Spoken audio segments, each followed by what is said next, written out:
mu'attawilah sasauran sambungan tina manapa al-qalba misul ujlah tina manfaatan kana hate anu saperti ujlah pangmanfaatan kana hate ta wabil ujlatil mankurati yasulu atamrin kurang kukersa ujlah jauh ayeuna tiba baturan biasanya ujlah sok kaleuweung teh nyerangan kitu an para walima hampir rata-rata ujlahna teh ka sisi basisir teh sabab loba piwaaseun ningali sagaran sok ngaplak ngipikna omak teu eureun-eureun takul ujlah ya sulu hasil ngalelemes karena urang daek kholwat para teh nyepi resep batur gitu teh nyarangan we ari urang mah sok dibalik resep teh kana loba batur pastipal malah hayang loba batur teh pastipal turnamen kireun kenyenta bangsa loba batur anggap aya tukang dagang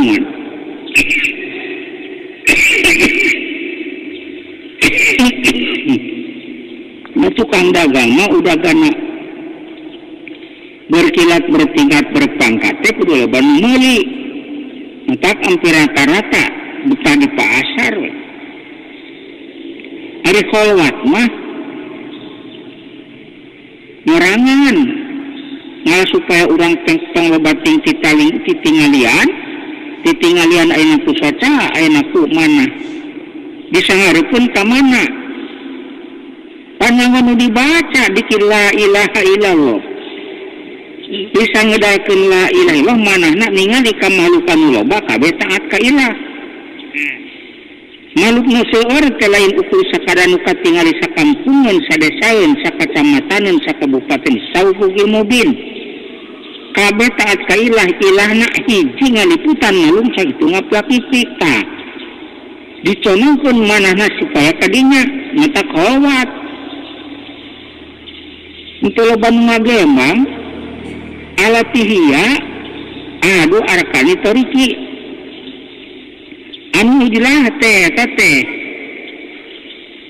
kajumlahna salah rukun torekat anu opat nu yang tepi ayeuna ka Allah rukun perjalanan tepi ka Allah teh opat ujlah tapi dinisbatkeun ka muridin nu boga harapan yang tepi kalau ari urang kajumlahna murid atau sanes ira arata antari pakodoka indahu pandu tumadayu kimuka dimana urang aya palaterang darajat urang murid atanapi sanesna tingali hate urang dimana kau ditenana maha ireun makom abidin lislahi dawahir makom abidinnya lislahi dawahir ilmu napiki jurusan ana syariat al-abid malah salahu sikunu jalma anu makom ibadah mah teradaikeun cicing terus hayang gak maca Quran sampai maca Quran zikir tasbih tahlil tuh ara eureun getol gawena lantaran boga itimad lamun teu getol gawe moal baburuhan malah hayang ka surga lamun teu getol gawe ayeuna moal asup ka surga jadi ciptekanna ngarah asup ka surga teu getol gawe lumayan sakitu oge teh nyangka pagawean teh bisa ngasupkeun ka surga lumayan sakara kitu eta teh omeanan ajengan engke ditulukeun cek ajengan yo gawe mah saperti kitu getolna ngan ulah boga tekad bahwa gawe bisa kasupkeun ka surga sabab ulun ngasupkeun ka surga yang ayeuna Allah ngan alamat murad dia supun ka surga digetolkeun kana gawe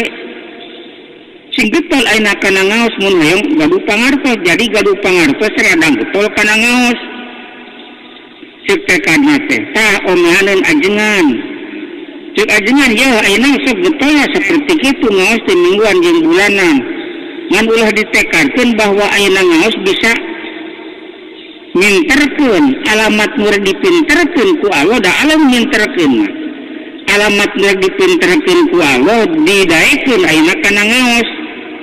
Jadi urang geus kana ngaos matos getongan ngartingcan alasan mere terus ngaji tongeureun. Mana lamun urang teu daek ayeuna kana ngaos alamat mal dibere ngartinya di Allah. Geus ceurik keur tadaek ngaos teh eta ceurik kunaon di lembur-lembur ceurik sorangan ampun batur ngaraos mingguan jeung bulanan hari kuring teu daek alamat mal dibere nyaho ka Allah ceurik teh teu geus aya alamat.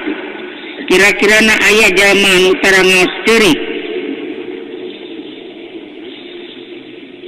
Eta teh tulikeun pikiranana mun tukang ngaos atuh ayeuna tulikeun pikiranana mun tara ngaos teh tulikeun pikiranana. Ceuk tukang ngaos bari teu ngarti wae.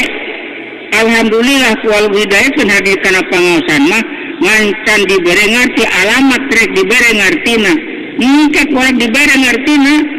Tuh ayeuna geus dikeresakeun hadir kana pangaosanna taktok eureun sabab bodoh ayeuna geus aya ngaji teu daek eta mamalu kuasa piluhirupan wa baqiha ari sasesana eta nu opat teh rukun tarekat hiji tadi ujrah eta sumpuret teh rukun nepi ka Allah teh eta teh penglobati ngobrol sabab inama halakaman halaka qoblakum hiji ayeuna pudulu kalam lobati ngobrol kadua pudulu to'am lobati dahar katilu pudulu manam lobati sare teh dahar lobati sare lobati gitu nah eta teh mata seseleumpang tepi ka Allah. Jadi kuduna teh hiji ujlah dua suntu repeh kira-kira obrolan teu matak maedahkeun mah eta peuring oge wal ju'u jeung kaduana lapar kurang dahar mun sasari sok sapoe 3 kali teh moyang tepi ka Allah mah kulantaran teu dekeun tepi ka Allah kunaon ye kuring teh buah ye teh lobating barang dahar cabak patuangan nya sebab di mana-mana patuangan tembung seperti tarang tuasna eta moal hitung keteh minum lagi loba di mana loba minumna tangtu sok loba daharna teh loba sarekna. Jadi alamat loba sare teh tina loba minum loba minum teh tina loba dahar. Coba saeutikan daharna supaya minumna teh sabaraha seueur. Tah, teu seueur minumna da teu seueur daharna. Sarena ge moal loba-loba teuing. Wa sahru jeung kaopatna nyaring. Sahru nyaring, dina nyaring eta teh alamat loba nyaring teh karana kurang dahar. Tak lamun loba teuing sare daharna disaeutikan. Tawa bihadil arbati jeung kuyin opat tasiru jadi non al abdalu wali abdal abdalan eta jadi wali abdal tanu jara di wali abdal teh eta kurukun ayeuna kunyorang kana rukun opat di mana-mana jama gedayat ayeuna ujru mingka suntu repeh ju'u lapar sahru nyaring batur keur jadi wali abdal teh eta ngagunakeun rukun anu opat.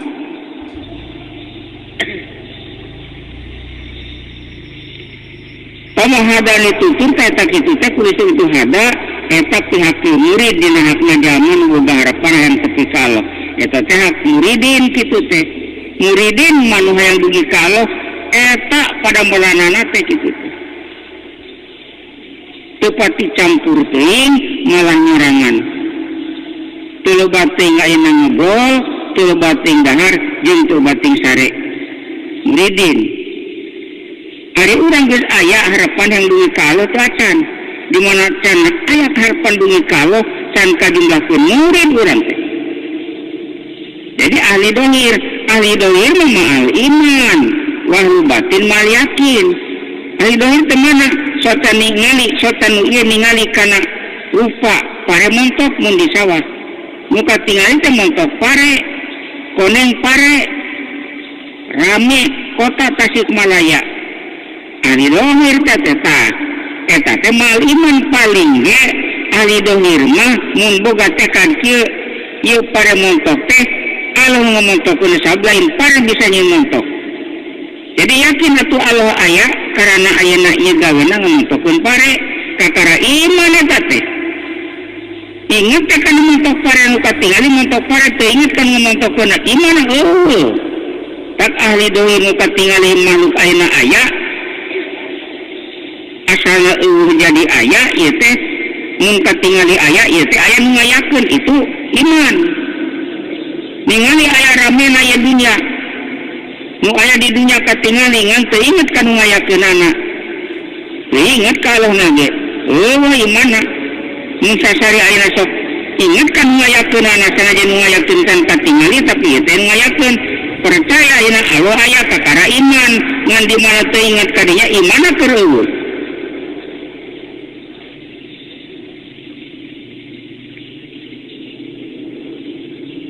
Jadi kanyangan sekurang apeuna ayana iman jeung eueuna iman dina diri urang. Sakapeung aya iman teh, mun keur ingat ayeuna nu aya ieu aya nyieun, taat ayeuna kan keur aya iman. Lamun keur ayeuna imanana teu inget nu dijieun mah ayeuna aya ya teh, katingalingan nu nyieunna. Teu inget urang teh ka nu nyieunna aya teh, si ieu nu bisa nyieun aya teh. Mun keur ngadahar kana gula amis rasa teh kana gula amis kenekan penjeni gula amis Allah ngamiskeunana ngan gula amis mah tiap-tiap anu hoyong amis gula we di canakna teh tah imanna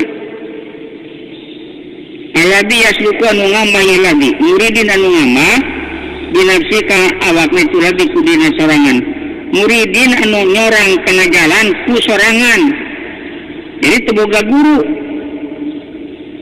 pain kana makan si murid tata tarbiyati sahi tetap sana pun urusan guru. Mun si murid ayeuna di sababahun guru tegasna muridna boga guru. Anu asah jadi guru dina murid teh eta nu geus ngalaman ayeuna mun tina jami geus ayeuna nepi ka makombako. Mun keur mahwi geus kana sohwi balik deui kanya jadi guru. Murid nu can tepi ka Allah, saliki nu can tepi ka Allah teu kanya jadi guru. Saliki nu keur majlum, nu can aya nepi kana sohwi deui teu kanya jadi guru sasorangan. Tah lamun urang ayeuna boga guru, da mangi guru anu geus nepi ayeuna kana makom anu kaopat makom bako tina mahni geus kana sohwi deui ka dieu kanya jadi guru. Apa ingkana maka lamun aya sumur teh tata tarbiyati sahi tetep sana pun urusan guru. Para budak maka mesti min mukhalitatin tina campurna si murid ka guru wa mukhalitatil ikhwani jeung campur ka pirang-pirang dulur nu sarua tujuanna yang nepi ka Allah. Tah lamun urang boga guru mesti kudu campur jeung guru. Nuturkeun sakuat petunjuk guru. Si guru dahara dikurangan, sarana dikurangan tuturkeun. Yeu dikir tasbih jeung tahlil itu diucapkeun ku anjeun teh tasakieu ngalengkakeun hatena ke waktu la ilaha illallah. Ke waktu la ilaha ningali ka makhluk loba, makhluk anu loba. Kabeh taat ka ilah datang ilallah ngahiji kadat ditaatan ku makhluk loba. Datang ditaatan ku makhluk loba teh lebah makhluk loba. Ku Allah dipaekeun wa seleungit teh makhluk nu loba teh kantun ditaatan ku makhluk loba lebah makhluk loba braita angarana eta anwaru adu mati robania aladina jalma-jalma yu'inu nahu anu nulungan iladina ukaitu murid. Jalma-jalma ikhwan anu nulungan kasih murid ala suluki toriki kana ngambah jalan tepi ka Allah. Ari jalan tepi ka Allah ayeuna mun sota ningali kana rupa dipake jalan tepi ka Allah, tepi nguping kana sora dipake jalan tepi ka Allah. lidahna ngasankan rasa dipakai jalan tepi ka Allah. Komo dikir matasmi jeung tahlil dipakai jalan tepi ka Allah. Idza dhahabat maka di mana leungit nundouna tu nafsihi. Nafsu nasi murid anu kumprungna nafsu nasi murid. Burungna nafsu si murid. Da aya nafsu nu burung ngurugul nafsu teh. Para melengkap tukang wasoro jeung jadi si murid ngan arifin. Jeung jadi si murid geus jadi arifin. Kalau taduru maka temadarat ka si murid nu mukhalitatul khalqi campur ka makhluk. Di mana-mana si murid ayeuna geus eueuh kakumpungan nafsu, nafsuna geus jadi nafsu mutmainnah. Nyaksina ka Allah lain ladang ayeuna dalil. Sahidal khalqu anal adam wa qad wasala sulukuhu ningali ka makhlukna tanah eueuh Allahul kullu wujud. Eta mah pala taduru mukhalitatul khalqi. Teu madarat ka si murid campur jeung makhluk. Adina sakabehna. Bangna sababna sabab geus tepi ka atam, teu ka goyatul jami. Da geus nepi kana goyatul jami ningali ka makhluk ieu makhluk ieu kabeh diurus ku Allah. Malah memeh makhluk aya teh itu heula nu ngurus nu kasaksi teh. Adina sakabehna.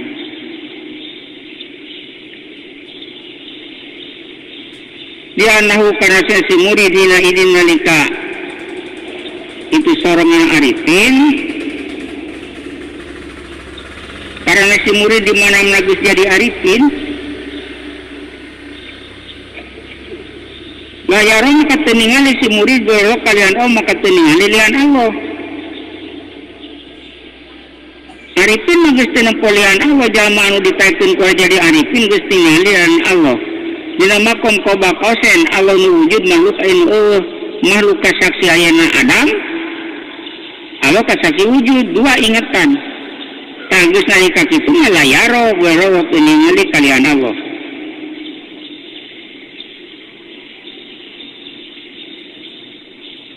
Jadi Allah wungkul wujud setan aja moal asup kana hatena lantaran hatena geus caang nyaksina di Allah.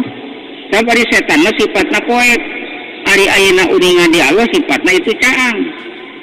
Jadi poek teh molekeun asup kana caang mun listrik kontak, tah poek teh molekeun asup ka masjid ka madrasah gen kontak listrik. Wa alam kudu nganyakeun anjeun ana pikotasnya tafakur yaitu fikroh al maksudun fi maksud. Wal ujlatu wari ujlah wasilatun jadi lantaran lah akan itu fikroh. Tapakur teh eta nu dimaksud ngan ujlah mah jadi lantaran sabab nyingkah ayeuna ti loba batur sok rada mikir meusan ningalina ombak di sagara ombak teh nah eta ombak heula nah sagara heula nu aya tuluy ayeuna ningali ayeuna makhluk ayeuna rupa-rupa makhluk hiji nu beureum nu koneng nu gede jeung nu leutik itu teh gawe Allah kabeh. Nah eta teh makhluk heula atawa Allah heula urangna apakah Allah heula atawa apakah makhluk heula mikir pamuinatun jeung anu nulungan alehakeun tu fikroh nu ngabantu kana tapakur tah. Jadi mujizat teh ngabantu kana tapakur sumabayana tu mertakeun musannif al umur kana pirang-pirang perkara alati tusibu anu ngeulani lati alqalba kana hate. Dulu ina musannif nerangkeun kana sakabeh perkara ngeunaan kana hate di dalam yajal di dalam yasul di mana tu hasil lahu kaitu murid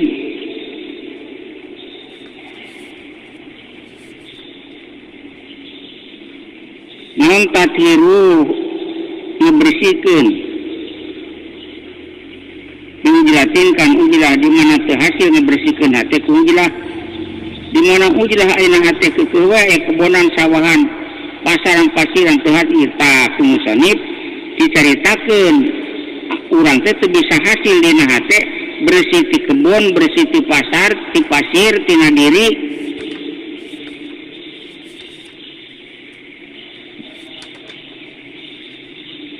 di mana teu hasil ku ujilah teh fikrotin jeung teu hasil bersih hate ku tapakur. Ai tapakur teh mikir johar murokab cenah jadi johar pirid.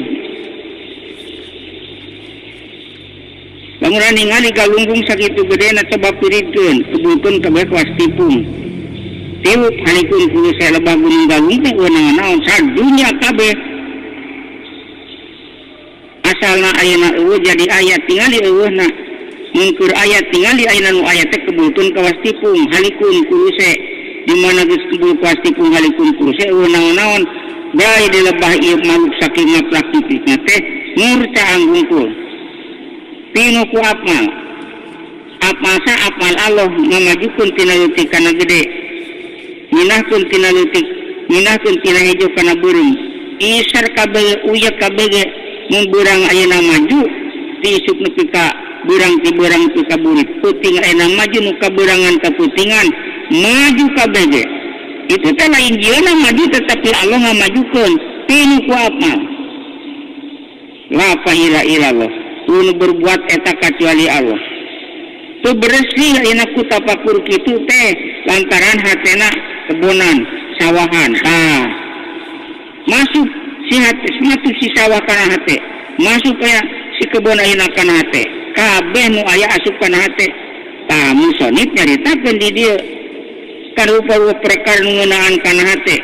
Naon nu kena kana hate teh nepi ka teu bisa bersih si hatena. Di dalam yasulahu tatirun di mana-mana teu bisa hasil ke mana bersih ujrah. Eta ujrah teh yang bersih na hate ti akwan. Ayeuna teh dekeun bersih hatena ku akwan padahal ujrah mah aya ku musonib diterangkeun di dieu cek musonib kayak Pak yasruku qalbu wallahu a'lam.